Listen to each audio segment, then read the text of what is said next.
I got so much motherfucking design on right now. Break it down, bring it back, make it clap. I got 3 old thoughts, new block, wear that thing. Bitches on my line, and you know. Assalamualaikum warahmatullahi wabarakatuh. Perkenalkan, nama saya Elisa Febrianti. Saya dari kelas 10 Manajemen Perkantoran. Di sini saya akan mempresentasikan bab 8, yaitu konsep layanan bisnis perkantoran. Layanan bisnis di bidang perkantoran mencakup beberapa kegiatan utama yang menjadi fokus dalam suatu perkantoran. Beberapa pembahasan mengenai layanan bisnis perkantoran dijelaskan sebagai berikut. 1. Penataan dan pengelolaan surat atau dokumen. Surat yang masuk dan keluar pada suatu kantor atau perusahaan harus dikelola secara tertata dan berurutan, dengan kegiatan yang utama yaitu mengelola, mengatur, dan mengurus surat menyurat. Hal ini bertujuan agar dapat memperlancar administrasi kantor atau perusahaan tersebut. Kegiatan pengelolaan surat masuk dan keluar ini dilakukan oleh sekretaris. Penanganan surat masuk dan surat keluar tersebut dijelaskan sebagai berikut. A. Prosedur penanganan surat masuk. Setiap hari, sekretaris akan menangani surat-surat yang ditujukan kepada pimpinan. Oleh karena itu, akan mengumpulkan semua surat masuk dan segera memprosesnya. Proses menangani surat-surat yang masuk tersebut diuraikan sebagai berikut. 1. Menerima dan meneliti ketepatan alamat pengirim dan tujuan surat. 2. Mengklasifikasikan dan menyortir surat. 3. Membuka surat. 4. Mengeluarkan dan memeriksa isi amplop. 5. Membubuhkan stempel tanggal dan waktu. 6. Membaca, menggarisbawahi, dan memberikan contoh kecil pada surat. 6. Membaca, menggarisbawahi, dan memberikan catatan kecil pada surat. B. Prosedur penanganan surat keluar. Prosedur pengelolaan surat keluar harus dilakukan dengan cara yang tepat. Hal tersebut dilakukan untuk menghindari kesalahan. Tahap-tahap dalam menangani surat keluar tersebut diuraikan sebagai berikut.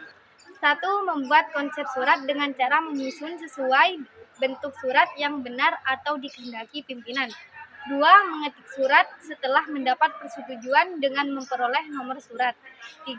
Menandatangani surat yang dilakukan oleh pimpinan atau pejabat yang berwenang dalam perusahaan. Nah, sekarang 2. Penataan dan pengelolaan arsip. Arsip yang tidak dikelola dengan baik dapat mengakibatkan ruangan sempit, kotor, dan suasana yang tidak nyaman, sehingga dapat mengakibatkan kinerja pegawai menurun. Selain itu, pengelolaan arsip yang kurang baik akan membuat kinerja lembaga atau organisasi menurun. Jika arsip tidak ditata dengan baik, pencarian surat atau arsip akan menjadi sulit dan lama sehingga dapat menghambat dalam proses pengambilan keputusan, proses pertanggungjawaban, dan proses-proses kegiatan lain yang harus segera diselesaikan. Penataan dan pengelolaan arsip aktif. Hal-hal yang perlu diperhatikan dalam penataan dan pengelolaan arsip aktif yaitu sarana dan prasarana pendukung, alat, dan tempat, dan arsip yang akan diberkas. Hal-hal yang perlu dilakukan dalam penataan dan pengelolaan arsip diuraikan sebagai berikut. 1. Menyiapkan alat dan bahan seperti folder, sekat, kartu tunjuk, silang, dan filing kabinet. 2. Menyiapkan arsip yang akan ditap dengan cara mengecek kelengkapan fisik dan berkas arsip yang serta membuat indeks arsip. 3. Menyiapkan folder yang akan digunakan untuk penempatan arsip sesuai dengan tab diberi tanda kode subjek atau masalah subjek primer kode pada kiri atas, kemudian subjek sekunder pada tengah atas. 4. Menyiapkan sekat atau guide berapa kertas tebal dengan ukuran 15,5 cm x 11 cm sebagai penunjuk. 5. Menyiapkan tunjuk silang apabila dalam berkas satu arsip berkaitan dengan berkas arsip yang lain. 6. Arsip yang memiliki kode sama ditempatkan dalam folder sesuai urutan abjad. Penataan dan pengelolaan arsip inaktif. Penataan dan pengelolaan arsip inaktif dilakukan berdasarkan asal-usul dan asas aturan arsip pada unit kearsipan. Penataan dan pengelolaan arsip inaktif dilaksanakan melalui beberapa kegiatan, yaitu pengaturan fisik arsip, pengolahan informasi arsip, dan penyusunan daftar arsip. Daftar arsip inaktif memuat informasi tentuan tentang pencipta arsip, unit pengolah, nomor arsip, kode klasifikasi, uraian informasi arsip, tingkat perkembangan, jumlah retensi, dan keterangan. Penataan arsip inaktif dan pembuatan daftar arsip inaktif menjadi tanggung jawab unit kearsipan. Penataan dan pengelolaan arsip dilakukan dengan tahapan-tahapan berikut. 1. Pemilahan. 2. Pemberkasan atau pengelompokan arsip. 3. Pendeskripsian. 4. Pembuatan skema pengelompokan arsip. 5. Manuver kartu deskripsi. 6. Memberikan nomor definitif. 7. Manuver berkas. 8. Memasukkan arsip ke dalam folder. 9. Pembungkusan arsip. 10. Memasukkan folder ke dalam box pembelaan box. 11. Membuat daftar arsip atau daftar petelaan arsip. 3. Persiapan perjalanan dinas. Merupakan suatu kegiatan yang memerlukan kehadiran pimpinan atau pihak yang ditunjuk untuk penyelesaian yang berkaitan dengan tugas dalam jangka waktu tertentu.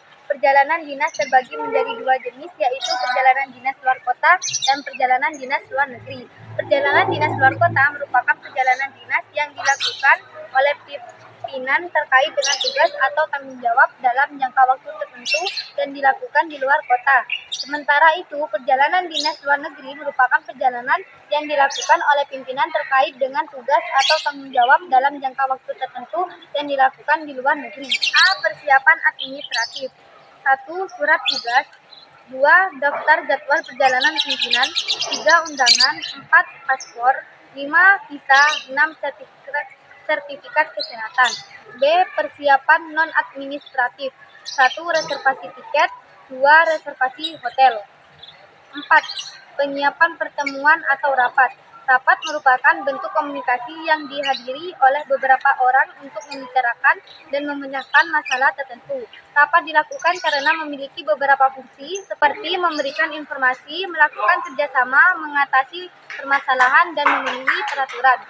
Sekian dari saya. Terima kasih. Wassalamualaikum warahmatullahi wabarakatuh.